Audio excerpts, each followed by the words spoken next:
Iki penting ya, gue ngelatih tauhid. Ya napa nggih ngelatih napa? Tauhid. Setan itu kepinginnya uang itu gak berpikir. Sehingga terjadilah teori tobiyah. Tobiyah itu alam ini wujud dengan dirinya sendiri. Kata dengan sendirinya sendiri itu diulang-ulang. Terus ditambahi rofahiyah, eling-eling rofahiyah itu urip mapan. Butuh kelon-kelon, butuh mangan-mangan, butuh turu-turu, butuh dugem-dugem. Karena orang ini sudah mendewakan hawa nafsu, sehingga kenyamanannya ya kelon, seks, turu, jagungan, semuanya seperti itu. Nah, ini yang dikritik orang tasawuf. Sebab itu awal kekafiran adalah rofahiyah, hidup poya-poya. Karena dengan poya-poya ini orang tidak pernah berpikir serius, akhirnya tidak menemukan Tuhan. Sampai akhirnya ono paham komunis, ateisme, nihilisme. Saya itu pernah loh ketemu orang ateisme. Tanya saya gini, Pak Bah, saya ini cara berpikir ateis. Saya mau iman, kalau Anda bisa membuktikan Tuhan itu siapa? Lalu buktinya apa kalau ada Tuhan? Terus saya bilang gini, betul Anda ingin iman? Ya, katanya. Terus saya pakai teori mantek, karena saya dulu pernah belajar mantek. Kelirunya orang Islam, ini rumah orang memang ini serius ya ngaji. Memang syaratnya ngaji harus mengenalkan sama Allah. Inti ngaji adalah mengenalkan orang kepada Allah ma'rifat. Caranya adalah bina dari sokak dengan pikiran sing sehat. Kamu betul ingin iman? Iya Bapak, bertanya. Kalau ada rumah terbakar, kamu suka enggak ada orang yang bilang sebabnya kena konsleting listrik atau ada apa meledak? Atau Anda suka bilang enggak ada sebabnya sama sekali? Oh senang yang ada sebabnya, misalnya ya tadi kena konsleting listrik atau kompor terbakar dan sebagainya. Lalu kalau alam wujud ini kamu suka ada sebabnya apa tanpa sebab? Ya suka ada sebabnya sebetulnya saya. Nah, sebab itu oleh Islam dinamai Tuhan. Sebab ini oleh Islam dinamai Tuhan. Sebab itu dalam ilmu mantek, sebenarnya ilmu mantek itu nggak kenal Allah, bahkan nggak pernah nyebut nama Allah. Saya ulang lagi ya, di ilmu mantek, ilmu logika yang diajarkan di pondok-pondok itu tidak pernah nyebut Allah. Yang disebut adalah alam ini rubah, alam ini makhluk. Kalau makhluk butuh kholik. Paham ya? Alam ini sudah akibat musabab. Kalau akibat berarti butuh sebab. Yang sebab ini kita sebut musabibul asbab. Dan sebab ini harus lebih dulu ketimbang yang disebabi. Sebab itu harus bersifat qadim. Dan kalau wujud ini butuh sebab wujud, maka wujud penyebab disebut wajib atau wujud superior atau wujud super. Kita sebut wajibil wujud. Paham ya? Sehingga wujud yang ada ini kita butuh sebab. Yaitu harus ada wujud yang superior. Kita nambahi wajibil wujud. Nah, semua itu oleh Islam disebut Allah. Ya, semua itu oleh Islam. Tapi uniknya orang itu langsung iman. Betul ya orang itu. Nah, kiai-kiai tidak menerangkan gitu, Bapak. Sehingga saya nyari-nyari Allah itu siapa. Mulai dulu bilang kalau Allah itu faktor alam, saya iman. Itu kelirunya kita membalik logika. Dia mau iman. Tapi dia nyaman dengan istilah Allah itu yang dikatakan Tuhan adalah penyebab dari semua ini. Mungkin Einstein bilang itu kausa prima. Mungkin orang modern bilang apa saja. Paham sih maksudnya? Jadi akal itu harus menemukan itu pasti nggak nyebut Allah. Nah, Islam yang mengatakan itu, coba sama cek saja. Ketika Allah mengenalkan dirinya, Iqra bismi rabbikal ladzi khalaq. Allah itu zat yang menciptakan. Khalaqal insana min. Itu nggak pernah nyebut dirinya Allah. Ya Yohana su'budu rabbakum. Rabbakum siapa? Alladzi khalaqakum walladzina min qablikum. Tuhanmu itu siapa yang menciptakan kamu, yang menciptakan orang sebelum kamu. Sebagian ayat, saya, kata Allah, nyembahlah saya. Saya itu siapa? Zat yang menciptakan langit. Nah kemudian, sifat-sifat ini oleh Islam, yang punya sifat itu dinamai. Tapi kelirunya kiai-kiai, kalau nerangkan langsung Allah, tentu PKI pikirannya Allah itu siapa? Padahal akal hanya punya rumus, alam ini butuh penyebab. Penyebab ini kita sebut musabibul asbab atau kausa prima atau wajibil wujud. Yang Islam secara agama menamai itu Allah. So langsung Allah mesti ditanyakan Allah itu siapa? Paham ya? Nah, itu kelirunya kita. Kita juga ikut keliru dalam merekonstruksi bangunan tahu. Makanya di Quran itu sering nyebutnya itu sifatnya dulu.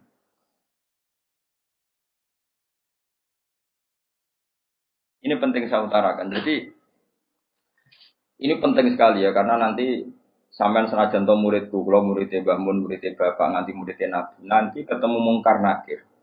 Itu tidak bisa kecuali kamu punya kemapanan logika. Jadi taklid itu tidak bisa.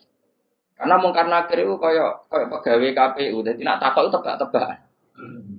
Betul. Jadi mungkar nakir itu misalnya Nabi Muhammad, dia tidak nyebut itu Nabi. Matakulu fi hadar rojul. Jadi enggak matakulu fi hadar. Yang diajarkan mudin itu formalitas standar mungkin kompilasi hukum Islam apa. Itu sebetulnya enggak tahu saya. Kalau di Bukhari di Muslim, malaikat mungkar nakir tanya gini, matakulu fi hadar rojul. Bagaimana komentar kamu tentang hadar rojul? Bukan Nabi misalnya. Lelaki itu siapa? Padahal maksudnya lelaki itu adalah Rasulullah SAW. Tapi supaya pertanyaannya lebih sulit, coba kamu komentar lelaki itu siapa? Terus di situ di Bukhari diterangkan fa'amal munafik, fa'amal murtab. Orang munafik atau murtab, orang yang ragu. Terus dia komentar, kata orang-orang sini dia nabi, makanya saya ikut-ikutan bilang dia. Itu didefinisikan, dikategorikan orang munafik. Kalau cara ngomong, saya dengar-dengar, kata orang dia nabi ya, saya ikut-ikutan bilang dia. Wah itu diantem ya malaikat. Nah, terus kata Imam Bukhari ini dalam riwayat. Fa'amal mu'min awil mungkin. Orang mukmin atau mungkin itu yang keyakinannya benar. Karena rawinya syak dia salah dalam ilmu hadis seperti itu. Fayaqulu huwa Muhammadun ja'ana bil bayyinati wal huda. Fa'amanna bihi wa saddaqnahu. Kata-kata bil bayyinah. Orang itu adalah Muhammad. Dia nabi yang datang ke kita bil bayyinat dengan bukti yang begitu jelas. Maknanya bayyinat wal huda dan membawa petunjuk. Misalnya begini, ini yang saya alami. Kamu boleh copy paste, boleh ngeblas pikiran saya, tapi saya tidak menjamin mungkar nakir mengasisi, karena syaratnya harus dari pikirannya sendiri. Tapi kita warai kerpean ya, misalnya begini, ini saya dan saya tanggung jawab sampai ketemu Allah. Aku roh kanjeng Nabi nak Nabi itu mergo ajaran sholat. Saya loh, meskipun saya tentu sudah iman dengan barokahnya Quran, hadis, guru-guru kita sudah iman. Tapi aku roh Nabi nak Nabi tenan itu gara-gara sholat. Yaitu Nabi ngendikan as-sholatu imaduddin, sholat itu cagak aku. Coba kalau dia seorang raja, ngapain menjadikan orang dikon sujud ning pangeran, dikon rukuk, dikon happy mek pangeran. Itu satu, as-sholatu imaduddin. Terus Nabi ku mati-matian. Nah, ana sahabat gak sholat jamaah. Itu jare Nabi sekali-kali wong tak kon ngimami santri. Aku gak ngimami. Ape moro mae wong-wong sing ora sholat apa? Jamaah. Tak obonge. Itu dua. Tiga, Nabi itu ketika perang itu kondisi paling emergen, itu tetap sholat. Bahkan Nabi saking senengnya sholat itu nak lungo, kok sholat sunat, itu nama tawat jadwi rohilatu, kadang madem ngetan, madem ngulon, sementing iso sholat. Terus Nabi nak muji sholat itu sundul langit, saking muji ini sundul langit, wasuilat kurrotu aini di sholat, aku ayam nak boleh sholat. Sifat ini sifat raja apa sifat orang yang dekat Allah? Itu pasti nubuah, gak mungkin orang akal sehat. Misalnya orang ingin jadi presiden, kepinginnya ya suara. Kepingin jadi rojo, kepinginnya monarki anak turunnya jadi. Ini ndak itu semua. Gak mungkin kalau gak nabi kok orang punya berpikir sholat itu, paham? Contoh.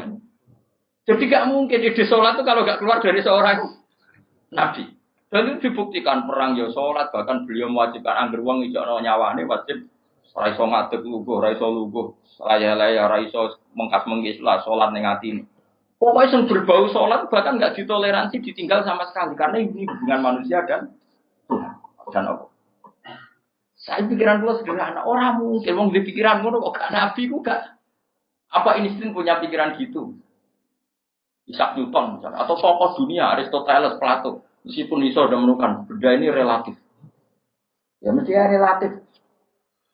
Misalnya manuk doro, ya rumah nol, misalnya manuk apa merpati atau manuk kentilang, itu kan cara wong-wong rak manuk yang tidak sangar, tidak ganas. Sing ganas itu manuk apa bidung atau manuk apa elang. Bergelang itu mangan terkuku. Iya jari terkuku elang itu ganas, tapi jari ular tetap terkuku apa?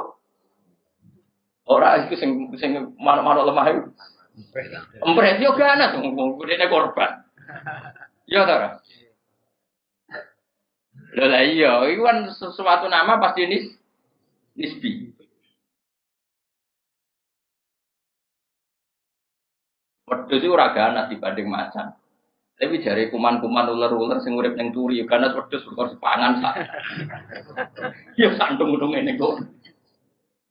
Artinya apa? Insting pinter ngono iku aku ya iso maksudnya iku. Tapi Nabi ku unik idene iku salat. Terus pangeran itu buta seksi. Dadi seksine Nabi ku bahkan orientasi salat ku bojo. Mulane jare kula kudu utang jasa mbek Ibnu Hajar Asqalani. Karena apa Nabi bojone akeh. Wong paling cangkem elek wong wedok. Lha iku bojone Nabi ku pirang-pirang, kudune kan mangkal. Wong jenenge ana marwah akeh kudune mangkal. Tapi terus ditakoki kenangane wek Nabi yo salat. Dari Aisyah, di bojo ganteng Nabi yo repot. Aku wis turu ning ngarepe, terlentang ngono yo tetep tinggal. Bojoku dhe kenangan kowe ngono to. Artine Nabi ku gak main salat bojone sing dimaru wae ditakoki wong yo kenangane yo. Salat dari Aisyah. Aku wis terlentang.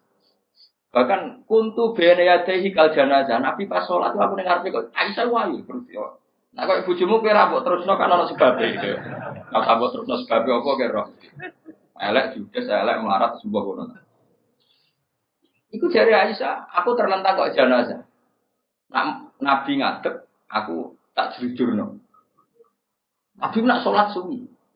Engko nak aku keturun, engko nak ndekne ape sujud, fago masani biadi. Terus aku didudung, terus sikilku tak terus Nabi punya ruang apa? Jadi Nabi dulu kalau mau sholat itu ya di bali yang dipakai tidur. Orang saiki gaya-gaya nanggon sholat atau berarti sholat pagi. Nabi ku masyhur sholatnya nenggon kasur sih tidur dulu. Gono kasur ya orang pakai gondik apa. Jadi orang gaya-gaya nanggon saiki kan gak usuk kayak ono ruang sholat nganti ono sawang ya Allah. Enggak tahu tapi ora tahu. Nabi itu sederhana. Lagi-lagi kenangannya apa? Sholat. Kayak kenangannya istri-istri Nabi sampai do iso nirokno sholatin Nabi. Ummu Aiman itu tanggane Nabi duwe anak dadi cadal rupane Anas. Dolan ning gone Anas. Iku bareng dolan berarti sugoi. Iki jongko tak kei hadiah. Napa ya Rasulullah? Ayu maudiin tuhibbu an usolli fi di panggonan sing kowe seneng aku salat niku. Niki ya Rasulullah, sere Anas kenangane. Aku duwe kloso sing wis rada elek. Tak lapis sithik terus Nabi sholat di situ. Jadi kayak apa? Gue itu gak mungkin ngomong kok duwe ide sholat. Iku naga Nabi gak mungkin maksudnya. Makanya saya berencana, nak gue jawab mungkar nakir. Sing kau pikiran dhewe bukti nak Muhammad itu Nabi kok di antara nih. Makanya gue ngerepek oleh ya orang pokok ini. Cuma saya tidak tahu apa mungkar nakir menerima kerepean mau. Jadi lah untungnya mudin-mudin mau nerangno tes-tesane mau 5 mau apa marbuka terus kemana buka dinu kan bangun dinu kan tes-tesane mudin piro sing mudin piro marbuka terus waman nabiuka dinuka rabuka usul betul terus kitab terus ikhwan. Bapak rata kono bapak. Bapak ditakokno. Ibrahim bapakmu ora kanggo ngono. Cek Karmen cek Karan sampeyan dadi Ibrahim ora sing anak kiai tenang wae. Sampeyan kon zaman abuka kon jawab Ibrahim. Aman nasab bapakmu ora kanggo kabeh. Sampeyan Gus kabeh pokoke sampeyan. Sampeyan jawab abuka kan Ibrahim. Malaikat itu lugu ora. Wah bodoh ni ora anak. Anak parmen dulu aneh-aneh. Nah ini penting saya utarakan. Karena apa? Semakin lama itu orang nggak terus ini gitu ya. Saya ini kan baca kitab banyak sekali. Itu tadi saya sudah buktikan sholat sudah ada 5 mungkin. Tak teruskan. Ketika Nabi mau kabundut, sudah susah. Itu dibuka jendela. Itu Nabi masih di dalam. Buka jendela. Ketika melihat orang sholat itu langsung sehat.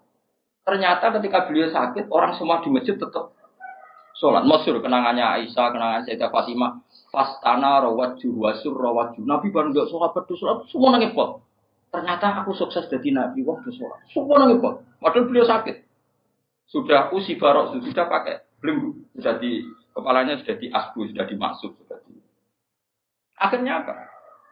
Nabi minta dong aku gandeng ben iso salat terus dipapa. Dipapa itu Sayyidina Ali bin Fadl. Fadl itu saudaranya Abdul bin Abbas. Fadl bin Abbas. Terus Nabi yuhada bina rajul ini dipapa Fadl ke sinten? Ali. Kemudian ikut salat. Ikut jamaah masyhur itu akhirnya Abu Bakar mundur kemudian Nabi imam. Lagi-lagi Nabi bunganya itu krono salat. Jadi semua kenangannya sahabat itu ya salat. Karena begitu spesialnya salat. Ini era sahabat ya, orang-orang yang rasa itu. Karena begitu spesialnya salat, ketika Rasulullah wafat, intaqala ila rafiqil a'la. Ini dengerin betul ya, Pak.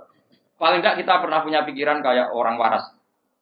Jadi kesuwan kayak berpikir orang waras yang ini tak tobat no. Kemudian ketika Nabi wafat, intaqala ila rafiqil a'la. Apa komentar para sahabat? Siapa khalifahnya Rasulullah? Ya orang yang disuruh Nabi sholat. Kata alasan mereka, jabatan negara itu sepele. Wong sholat sepenting itu saja. Abu Bakar sing kon dadi imam. Saya ulang lagi cara berpikir sahabat. Jabatan presiden, jabatan khalifah itu cemen. Wong urusan dunia wae. Wong urusan sepenting sholat wae sing sowan pangeran dikongkon mimpin Abu Bakar. Apa meneh dirimo urusan dunia ben Abu Bakar. Itu ukurannya kelayakan jadi pemimpin itu juga sholat gitu Pak. Paham ya? Mulanya ada kontestasi imam, paham? Tapi gak tapi kus akal-akalan. Zaman modern itu akal-akalan. Ini cerita.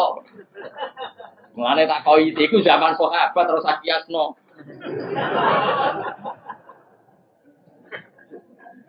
Ya, tapi sampean pernah dengar toh, ketika sahabat milih Abu Bakar alasannya apa? Karena Abu Bakar ditunjuk ngimami sholat.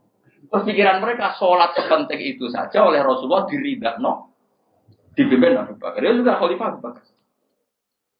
Kayak apa urgensinya sholat sampai semuanya rujukan. Terus Nabi juga ngendikan, "Sampeyan jong kowe nek masak iku amaliyane ora pati dihisab. Pertama dihisab iku sholat. Terus sholat Allah terus liyane gampang. Lagi-lagi sholat yang dipuji.